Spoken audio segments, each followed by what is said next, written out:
What an interesting title, because I read it and I think of assassin, but it's Assassing. Is it an assassin that sings? He kills you softly with his voice. Oh, come on, Please clap. come on, that was decent. Welcome back, everyone. I hope that you're having a fantastic day. Thank you as always for joining me here. Whether this is your first time stopping in the channel or you're clicking through, and it's your 100th time or perhaps even more. Thank you so much for stopping on in and stopping on by. As today we return to a little bit from Marillion, we're going to return to Fugazi. This is their second studio album, released 1984. We're listening to the first track off the album, which is Assassing. Here, we're giving this a listen because it was suggested. It's sponsored by Caden. So Caden, thank you so much for the request. I appreciate that. And then I also see that this has been suggested by Ken Mack, who said that this is one of his favorites. Richard Nejman, Luton Town, Steel Eye 2112, E1V, Richard Doyle, Lemmy's Mole, Stephen Pesta, Patty Jack, Whack Whack. I just said the whack whack. Sci-Fi Monkey, Black Hat Central Music, John Smith, Big Man, Pig Man, Mark Milner. The list is going on. And Ken Mack as well 3 years ago. So thank you guys as well for the suggestion. Let's go ahead and dive straight on into it. You know what I should do when we say we're going to dive into something? I should pull up the music. I had something else I was listening to earlier pulled up, but let's go ahead and listen to this particular track. Pulling it up here. Here we go.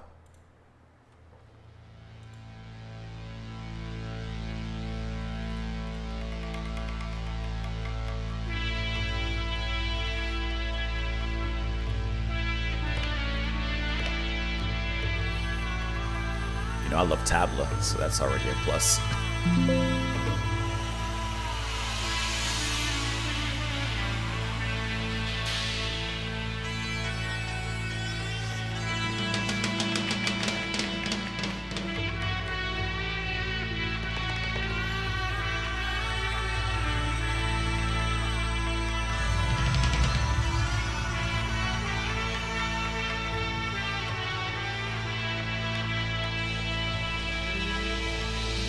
Love the mood that they set.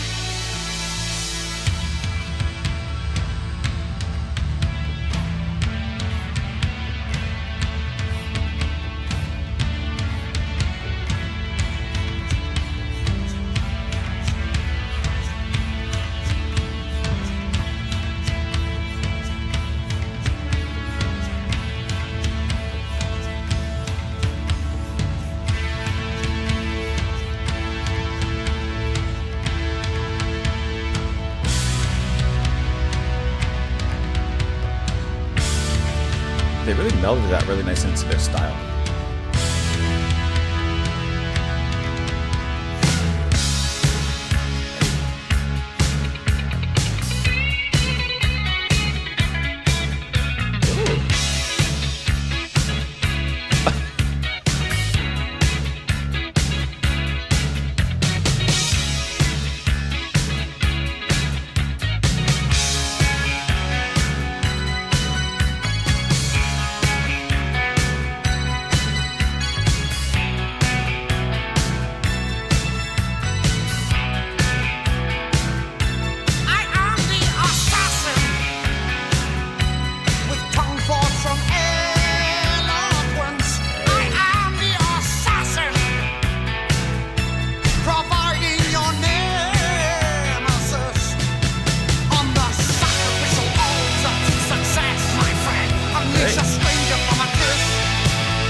Nice little skit.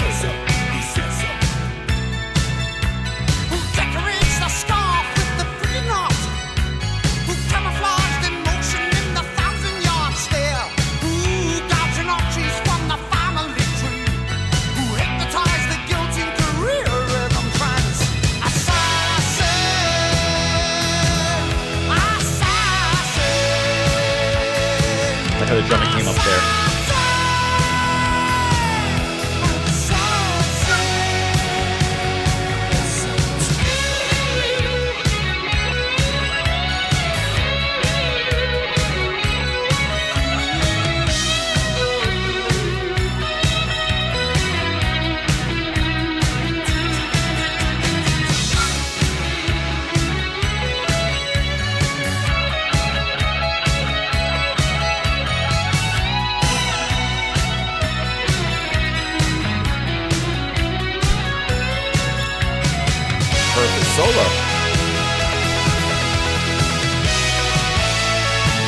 synth is ripping.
Right in the kick drum. My friend, your friend, the assassin. My friend, your friend, the assassin. My friend, your friend, the assassin. My friend, your friend, the assassin. Let bitter silence infect the wound. Let bitter silence infect the wound. I am the assassin, your friend. I am the assassin, your friend. I am the assassin, your friend. Assassin!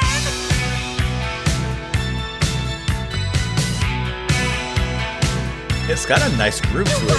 Sentimental mercy in a free fire zone, parading my Hollywood conscience. You were a fashionable objector with a uniform fetish, Pavlovian flavor at the cash till ring of success. A non-com observer, I assassin the collector.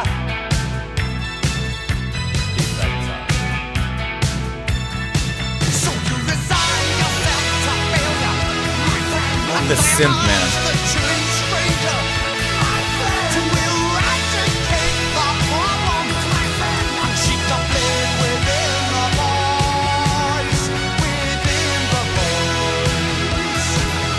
within the voice, within the voice. And what do you call assassins who accuse assassins anyway, my friend?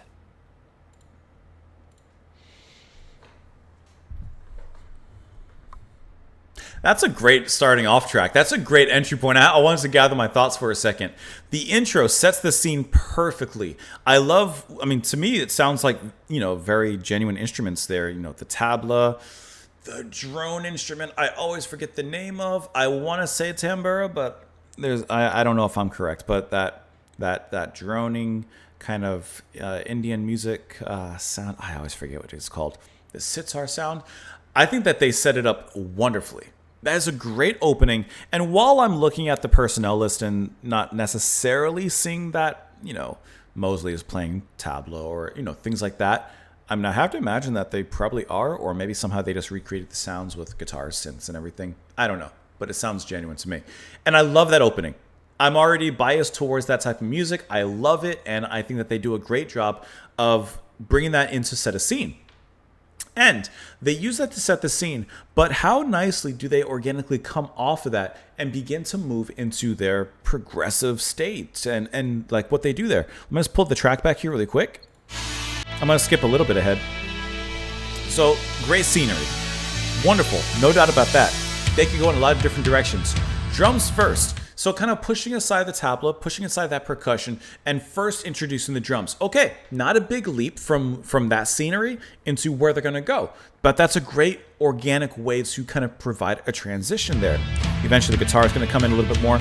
You got that breathy chanting that's kind of bringing in that deep tribal aspect, and it explodes into this groove. Now, that's a leap. No doubt about it. But I think the strength of that intro brushes away any sort of reservations about that. The groove that they start off with is undeniably funky. the scratching on the guitar, it's very, very funk flavor from Rothery there. And I think that that's a great way to kind of leap out and start off the track. It gets you hype. It gets you interested. It gets you moving in your seat before we begin to move into some of the drama and the dramatic moments of this track, of course. Like with Fish and with this early in the band, you're going to hear those dramatic moments, and they pull it off brilliantly here. But they lay the foundation of that funk, and man, you're grooving with that, right? And I like how when Fish comes in, at first, his vocals aren't so dramatic. They just kind of flow in a still fishy way, but they are a little bit more reserved. But it's not too far before we get into the chorus, before we get into further parts later on, in which the drama begins to come through. And I like how he brings that to the forefront in the music, especially as the music becomes more progressive as we go forward. Okay? Like here, he's singing kind of normal for what he does.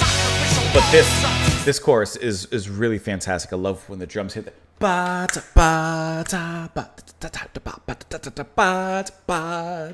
And can I tell you, Mark Kelly, probably my favorite in this particular track. The keyboards, the synths, the solo, a couple minutes or so in,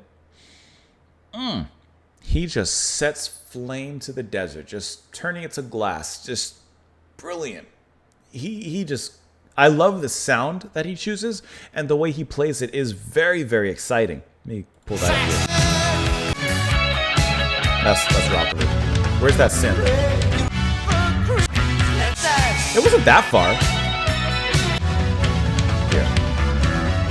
When they changed this back, calling back to the drums that initially began that transition from the intro into the groove of everything, I like how they bring that back. Bring back the toms, write it out, and it's in here that Kelly's allowed to kind of bring in those synths again and play in one part kind of a slightly atmospheric way with the tone that he's chosen, but he's still very active in what he's playing. You know, these big chords. And eventually he's going to play some leads off of this as well. It's just a really nice way to get this singer again. And it kind of calls to mind even, you know, a heavier way that the tableau was initially performed. So it really nicely pulls things all back together, from forwards, backwards, in the middle, and sideways, and this way and that way, and it just sounds wonderful the way that they pull it all together. And can I tell you, when did this album come out? I know this is their second. 84, it looks like. 1984.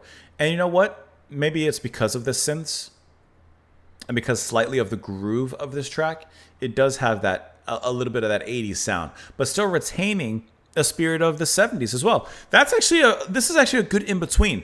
It clearly holds on to the 70s progressive rock and prog genre and details and movements and structures and stuff, but it's moving and looking a little bit ahead into the 80s and some of the updates in technology, the synths, you know, keeping the grooves a little bit more streamlined in a particular way, but not losing who they are. It's actually something else to be mentioned about this track. Now, I am curious why it's called Assassing when they're clearly talking about assassins.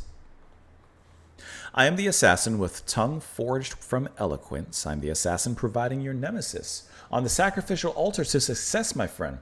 Unleash a stranger from a kiss, my friend. New incantations of remorse, my friend. Unsheath the blade within my voice. I'm the assassin. Assassing. Okay, is assassing the verb of like doing an assassination, basically? If it is, I'm learning something new, and there's nothing wrong with that. When I type in the word assassin, nothing comes up except this track. So maybe not.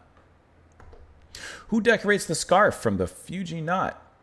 Who camouflaged emotion in a 1,000-yard stare? Who gouged the notches from the family tree?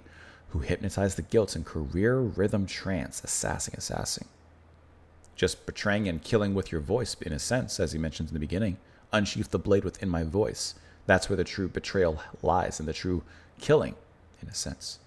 Listen as the syllables of slaughter cut with calm precision. A lot of alliteration there. Pattern frosty phrases rape your ears and sow the ice incision. Adjectives of annihilation bury the point beyond redemption. Venomous verbs of ruthless candor plagiarize assassin's fervor. Yeah, this is sticks and stones may break bones, but words can definitely hurt. Apocalyptic alphabet casting spell with a creed of tempered diction. Man. My friend, your friend, the assassin. A friend in need is a friend that bleeds. Let bitter silence infect the wound.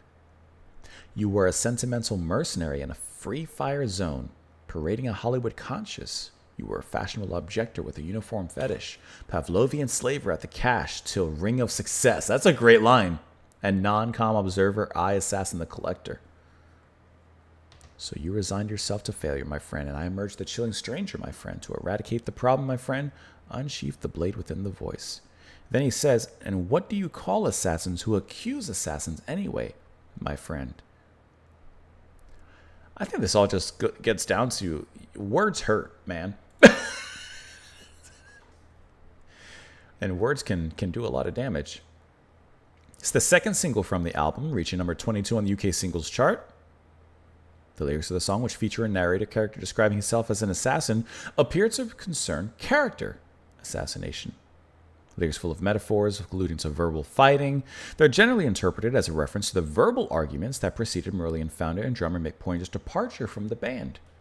However, in a track-by-track breakdown of each song, Fish stated the lyrics were directed at Marillion's bass player in the band's first stable lineup, Diz Minute. Them some fighting words. Some fighting words indeed. Let me know what you guys thought of the track, of course, in the comments down below. I appreciate you all watching, hopefully enjoying and having a good time with the music. Caden, thank you so much for the request and for the suggestion. I appreciate that. Enjoy the rest of your day, whatever that day may hold, and I will see you all tomorrow. Bye, guys.